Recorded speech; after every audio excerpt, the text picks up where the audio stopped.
بسم اللہ الرحمن الرحیم۔ اعوذ باللہ من الشیطان الرجیم، بسم اللہ الرحمن الرحیم۔ عزیز طلبہ کرام، آج ہم اصول الفقہ المظفر حصہ دوم کا سبق نمبر 67 پڑھنے جا رہے ہیں، اور آج انشاءاللہ ہم بیان کریں کہ مقدمہ عبادیہ کو، جو کہ ہمارے تقریباً 9 مقدمات میں سے 9واں اور آخری مقدمہ ہے۔ یہیں پر ہماری بات مکمل ہو جائے گی، اور مقدمہ عبادیہ کے بعد انشاءاللہ ہم اپنی بات کے نتیجہ کو بیان کر کے اس مسئلے کو اتمام تک لے کر جائیں گے۔ مصنف فرماتے ہیں کہ شریعت میں بعض ہمارے پاس ایسے مقدمات آتے ہیں کہ جن کو قصد قربت سے بجا لانا ضروری شمار ہوتا ہے۔ اس کے علاوہ ان پر مستقل طور پر ثواب بھی بیان کیا گیا ہے، جیسا کہ طہارت ثلاث کے باب میں ہوتا ہے، جیسا کہ وضو ہے، جیسا کہ غسل ہے، جیسا کہ تیمم ہے۔ البتہ یہ جو ہم مقدمات کی بات کر رہے ہیں، یہ صرف منحصر ہے طہارت ثلاث میں، کہ ان کو قصد قربت سے بجا لانا بھی ضروری ہے۔ وضو کرنا ہے تو قصد قربت کے ساتھ، تیمم کرنا ہے تو قصد قربت کے ساتھ، غسل کرنا ہے تو قصد قربت کے ساتھ، اور اگر کوئی شخص وضو، غسل، تیمم کو انجام دیتا ہے تو خود ان کی انجام دہی کے اوپر بھی مستقل طور پر احادیث میں ثواب بیان کیا گیا۔ فرماتے ہیں ان میں 2 چیزیں ہیں، ایک ہے قصد قربت یعنی ان کا تعبدی ہونا، اور دوسرا ہے ان میں استقلال ثواب کا بیان ہونا۔ مطلب ایک جانب سے ہمارے پاس ایسے مقدمات موجود ہیں، لیکن دوسری جانب سے اگر ہم واجب غیری کی اور مقدمے کی خصوصیات دیکھیں، مطلب ان خصوصیات میں 2 ہم نے ایسی بیان کی تھی کہ جو کہ اس کے ساتھ متعارض ہو جاتی ہیں۔ کون کون سی؟ وہاں پہ ایک ہم نے کہا تھا کہ جتنے مقدمات ہوتے ہیں وہ ہمیشہ توسلی ہوتے ہیں، یعنی ان میں قصد قربت ضروری نہیں ہوتا، بلکہ یہ قصد قربت کے بغیر انجام دیے جاتے ہیں۔ لیکن فرماتے ہیں کہ یہاں پہ ہم کیا کہہ رہے ہیں، ان کو تعبدی قرار دے، ان میں قصد قربت کو ضروری قرار دے رہے ہیں۔ فرماتے ہیں ایک تو یہ برخلاف ہو جائے گا، اور دوسرا یہ کہ ہم نے یہ کہا تھا کہ جتنے مقدمات ہوتے ہیں ان میں مستقل طور پر ثواب اور عقاب ہوتا نہیں ہے، بلکہ جو مکمل ثواب اور عقاب ہوتا ہے وہ خود ذیل مقدمہ میں ہوتا ہے، مقدمہ میں نہیں ہوتا۔ فرماتے ہیں اس اعتبار سے دونوں میں تعارض ہو جائے گا۔ بس مصنف فرماتے ہیں ہمارے پاس بنیادی طور پر 2 طرح کی مشکلات اور 2 طرح کے سوال ہمارے سامنے آ جائیں گے۔ پہلا سوال کیا ہے کہ جب مقدمات میں اصل توسلی ہونا ہے تو کیوں کر طہارت ثلاث کو ہم واجب تعبدی اور عبادی قرار دیتے ہیں؟ یہ ہمارے سامنے پہلا بنیادی سوال آتا ہے۔ اور دوسرا سوال ہمارے سامنے یہ آتا ہے کہ جب مقدمات کی انجام دہی پر مستقل ثواب اور عقاب ہوتا ہی نہیں ہے تو کیوں کر طہارت ثلاث کی انجام دہی پر انسان کو مستقل طور پر ثواب ملتا ہے؟ مصنف فرماتے کہ یہ جو 2 اشکالات یا 2 سوالات ہم نے اٹھائے، یہ صرف طہارت ثلاث کی عبادیت اور استحقاق ثواب پر نہیں ہوتے، بلکہ حقیقت میں یہ والے جو اعتراضات اور اشکالات ہیں، یہ ان قواعد اور اصول پر اعتراض ہو رہا ہے کہ جن کے تحت ہم ان مقدمات کو توسلی قرار دے کر ثواب و عقاب سے بری قرار دیتے ہیں۔ یعنی ان قواعد اور ان اصول کے تحت کہ جس کے تحت ہم نے کہا تھا کہ مقدمے میں یہ خصوصیت ہونی چاہیے، یہ بھی ہونی چاہیے، یہ بھی ہونی چاہیے۔ فرماتے ہیں یہ والا اعتراض ان مقدمات عبادیہ پر نہیں ہے، بلکہ حقیقت میں ان قواعد پر ہیں جو کہ مقدمات کو توسلی قرار دیتے ہیں۔ بس یہاں پہ ضروری ہے کہ ہم ان عقائد کی توجیہ کریں تاکہ طہارت ثلاث جو کہ خود مقدمات میں سے ہیں ان کے اوپر اشکال وارد نہ ہو سکے۔ مصنف فرماتے ہیں کہ یہاں پر بہت سارے رائے حل پیش کیے گئے ہیں، لیکن میرے نزدیک بہترین رائے حل یہ ہے کہ ہم اس بات کو تسلیم کرتے ہیں کہ طہارت ثلاث پر نماز کا صحیح ہونا موقوف ہوتا ہے، یعنی نماز تب صحیح ہوگی جب انسان طہارت ثلاث کو بجا لے گا۔ کیوں؟ اس لیے کہ جو ذیل مقدمہ نماز ہے وہ موقوف ہو رہی ہے کس کے اوپر؟ مقدمہ کے اوپر۔ فرماتے ہیں اس بات کو سارے علماء اور ہم بھی تسلیم کرتے ہیں، لیکن سوال یہ ہے کہ یہ جو توقف آ رہا ہے کہ ہم نماز کو جو ہے وہ موقوف کر رہے ہیں وضو کے اوپر یا غسل کے اوپر یا تیمم کے اوپر، فرماتے ہیں کہ آیا یہ جو توقف آ رہا ہے، آیا ایسا ہونا چاہیے کہ جس میں قصد قربت نہ بھی ہو تو بھی کافی ہے، یعنی عمل بما ہو عمل ہی کافی ہے، چاہے اس میں قصد قربت ہو چاہے اس میں قصد قربت نہ ہو؟ آیا ہماری مراد یہ ہے یا ان میں قصد قربت کا ہونا بھی ضروری ہے؟ مصنف فرماتے ہیں بلکہ دوسرا احتمال مسلم ہے کہ جب ہم کہہ رہے ہیں کہ یہ وضو ہے، یہ غسل ہے، تیمم ہے، ان میں سارے علماء اس بات کے قائل ہیں کہ ان میں قصد قربت کا ہونا ضروری ہے، یعنی مطلق طہارت کافی نہیں، فقط ان افعال کو انجام دینا کافی نہیں ہے، بلکہ ان میں طہارت ثلاث کا عبادی ہونا اور تعبدی ہونا اور قصد قربت کے ساتھ ہونا معتبر اور ضروری ہے۔ مصنف فرماتے ہیں لہٰذا یہاں پہ ضروری ہے ہم اس بات کے قائل ہو جائیں کہ طہارت ثلاث کو مقدمہ اور امر غیری کہنے سے پہلے ہم ان کو امر عبادی قرار دیں، یعنی ہم ان کو براہ راست مقدمہ تسلیم نہیں کرتے، بلکہ یہ پہلے کیا تھے؟ حقیقت میں یہ امر تعبدی تھے، یعنی ان کی ذات میں کیا پایا جاتا تھا؟ ان کی ذات کے اندر عبادت پایا جاتا تھا، ان میں قصد قربت پایا جاتا تھا، خود ان کے اوپر مستقل ثواب عقاب بھی موجود تھا۔ لہٰذا فرماتے ان کو امر غیری اور مقدمہ نماز قرار دینے سے پہلے ہم ان کو امر تعبدی اور امر عبادی قرار دیں گے۔ جب ان کو امر عبادی قرار دیں گے فرماتے ہیں اس صورت میں پہلی مشکل حل ہو جائے گی، اس لیے کہ وہ فی نفس ہی امر عبادی شمار ہوتا ہے۔ ایسا نہیں ہے کہ ہم اس کو امر غیری کی وجہ سے امر عبادی کا نام دے رہے ہیں۔ کیوں؟ اس لیے کہ جو امر غیری تو وہ تو ہمیشہ توسلی ہوتا ہے۔ فرماتے ہیں لہٰذا یہاں پر اشکال دور ہو جائے گا کہ ہم اس کو امر غیری کی وجہ سے عبادی کا نام نہیں دے رہے، بلکہ کہہ رہے کہ یہ مقدمہ جو ہے وہ مقدمیت اور امر غیری ہونے سے پہلے کیا تھا؟ خود فی نفس ہی ایک امر عبادی اور عبادت شمار ہوتا تھا۔ لہٰذا اب اگر یہ امر غیری بن چکا ہے تو فرماتے ہیں اس کو ہم عبادی ہونے سے نفی نہیں کر سکتے۔ پہلے اشکال کا جواب اس سے حل ہو جائے گا۔ اسی طرح فرماتے ہیں کہ ہمارے اس قول سے دوسری مشکل بھی حل ہو جائے گی۔ کیوں؟ وہاں پہ ہم نے کہا تھا کہ جو مقدمات ہمارے پاس ہوتے ہیں ان کے اوپر مستقل عقاب و ثواب ہوتا نہیں ہے۔ فرماتے ہیں کہ اس لیے خود اس عمل پر ثواب و عقاب ہوگا، نہ یہ کہ واجب غیری کی وجہ سے اس پر ثواب و عقاب ہوگا۔ فرماتے ہیں یہاں پہ ایسا ہرگز نہیں ہوگا۔ کیوں؟ اس لیے کہ جو ثواب و عقاب ہے وہ خود اس کے اپنی وجہ سے ہے، نہ کہ امر غیری کی وجہ سے۔ لہٰذا یہاں پر مصنف فرماتے ہیں کہ دونوں اشکالات کو ہم اس کی وجہ سے حل کر سکتے ہیں۔ البتہ فرماتے ہیں کہ اس کے اوپر ایک اور اشکال ہے، اس کو انشاءاللہ پھر کل کے درس میں بیان کریں گے۔ التاسع المقدمۃ العبادیہ، ہماری 9 بحث میں سے 9ویں اور آخری بحث ہے مقدمہ عبادیہ کے بارے میں۔ فرماتے ہیں ثبت بالدلیل ان بعض المقدمات الشرعیۃ لا تقع مقدمۃ الا اذا وقعت علی وجہ عبادی، کہ بعض مقدمات شرعیہ ایسے ہیں کہ جو مقدمتاً واقع نہیں ہو سکتے، ان کو مقدمہ قرار نہیں دیا جا سکتا مگر اس صورت میں کہ جب ان کو تعبدی قرار دیا جائے اور ان کو قصد قربت کی صورت میں انجام دیا جائے۔ پہلی بات۔ دوسری بات وثبت ایضا ترتب الثواب علیہا بخصوصها، اور فرماتے ہیں یہ ایسے مقدمات ہیں کہ جن کو انجام دینے کے اوپر انسان کو خصوصی ثواب بھی ملتا ہے۔ ومثالها منحصر فی الطہارات الثلاث، فرماتے ہیں اس کی مثال جو ہے وہ طہارت الثلاث سے منحصر ہے۔ طہارت الثلاث کون سی؟ یعنی وضو، غسل اور تیمم۔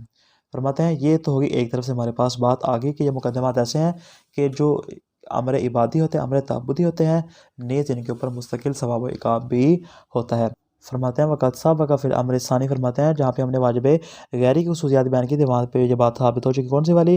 الاشکال فیہا من جہتین، کہ اس سے 2 صورتوں کے اعتبار سے ہمارے سامنے اشکال آتا ہے۔ کون کون سی؟ فرماتے ہیں من جہت ان الواجب الغیری لا یکون الا توسلی، کہ جو واجب غیری ہوتا ہے وہ ہر حال میں توسلی ہوتا ہے، وہ کبھی بھی امر عبادی اور امر تعبدی نہیں ہو سکتے۔ اس اعتبار سے اشکال لازم آئے گا۔ فکیف یجوز ان تقع المقدمۃ بما ہی مقدمۃ عبادتاً، فرماتے ہیں کیسے ممکن ہے کہ جو مقدمہ بما ہوا مقدمہ ہے ہم اس کو امر عبادی قرار دیں، جبکہ اس کا اصل کیا ہے؟ اس کا توسلی ہونا اس کا اصل ہے۔ ومن جہت ثانیۃ، فرماتے ہیں دوسری جہت کے اعتبار سے بھی اشکال لازم آئے گا۔ کون سے والی؟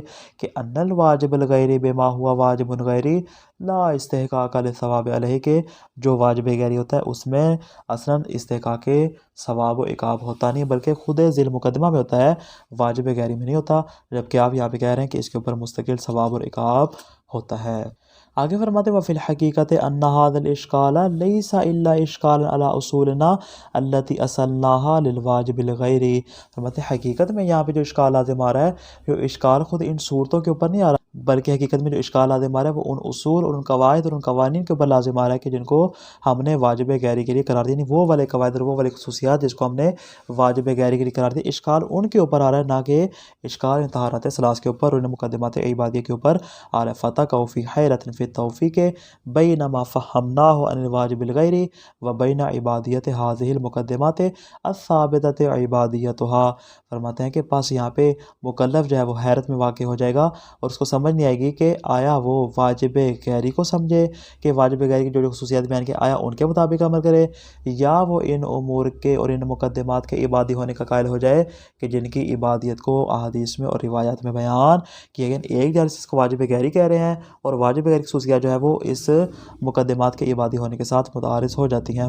وَإِلَّا فَكَوْنُ هَذِهِ الْمُقَدِّمَاتِ عِبَادِيَّةً يَسْتَحِقُّ الثَّوَابَ عَلَيْهَا أَمْرٌ مَفْرُوغٌ عَنْهُ لا يمکن رفع الید عنہ، ورنہ فرماتے ان مقدمات کا عبادی ہونا اس طرح کے خود یہ مستحق ثواب بھی ہوں، یہ ایسا امر ہے کہ جسے ہم رفع ید نہیں کر سکتے۔ اس قدر احادیث میں تاکید وارد ہوئی ہے کہ ہم ان روایات سے ہاتھ نہیں اٹھا سکتے بلکہ ہم ان کے مطابق ان کو امر عبادی ہی قرار دیں گے۔ فرماتے اس اعتبار سے مکلف جو ہے وہ حیرت اور پریشانی میں مبتلا ہو جائے گا۔ پس فَإِذًا لَا بُدَّ لَنَا مِن تَصْحِيحِ مَا أَصَلْنَاهُ فِي الْوَاجِبِ الْغَيْرِ۔ فرماتے پس ان روایت میں تو ہم توجیہ نہیں کر سکتے، ان میں تو رد و بدل نہیں کر سکتے۔ فرماتے جو قوانین ہم نے وضع کیے ہم ان کے اوپر تبدیلی کر سکتے ہیں۔ فرماتے لہذا ضروری ہے کہ ہم ان قواعد کو، ان اصول کی توجیہ کریں، ان کو صحیح قرار دیں بے توجیہ عبادیت المقدمت علی وجہ یلائم توسلیت الامر الغیری۔ البتہ فرماتے ان کی توجیہ اس انداز میں کریں کہ ہم ان کو عبادی بھی قرار دیں اور یہ والی صورتحال جو امر غیری کے توسلی ہونے کے ساتھ بھی مناسبت رکھتی ہو، یعنی دونوں کا ہم خوش رکھنے کی کوشش کریں گے، واجب غیری کو بھی اور اس کے امر عبادی ہونے کو بھی۔ وَقَدْ ذَهَبَتِ الْآرَاءُ اشتاطًا فی توجیہ ذلک۔ فرماتے اس کی توجیہ میں بہت ساری مختلف قسم کی آراء ہمارے سامنے آتی ہیں۔ وَنَحْنُ نَقُولُ الاختصار، فرماتے ہیں بطور خلاصہ ہم یہاں پہ یہ کہہ سکتے ہیں کہ إِنَّهُ مِنَ الْمُتَيَقَّنِ الَّذِي لَا يَنبَغِي أَن يَتَطَرَّقَ إِلَيْهِ الشَّكُّ مِنْ أَحَدٍ۔ فرماتے ہیں کہ وہ والی قدر متیقن کہ جس میں کسی کو بھی شک و شبہ کی گنجائش نہیں ہے، وہ کیا ہے کہ أَنَّ الصَّلَاةَ ثَبَتَ مِنْ طَرِيقِ الشَّرْعِ تَوَقُّفُ صِحَّتِهَا عَلَى إِحْدَى الطَّهَارَاتِ الثَّلَاث، کہ شارع نے اس بات کو ثابت کیا ہے کہ نماز کا جو صحیح ہونا ہے وہ اس بات پر موقوف ہے کہ طہارت ثلاث میں سے کسی ایک کے مطابق اس کو انجام دیا، یعنی طہارت ثلاث میں جب کوئی ایک ہوگی تو اس کے بعد پڑھی جانے والی نماز ہے وہ صحیح شمار ہوگی، یعنی نماز کا صحیح ہونا موقوف ہے ان طہارت ثلاث میں سے کسی ایک کے اوپر۔ فرماتے اس بات میں تو کسی کو شک و شبہ کی گنجائش نہیں ہے، قدر مسلم ہے۔ وَلَكِنْ لَا تَتَوَقَّفُ عَلَى مُجَرَّدِ أَفْعَالِهَا كَيْفَ مَا اتَّفَقَ وُقُوعُهَا۔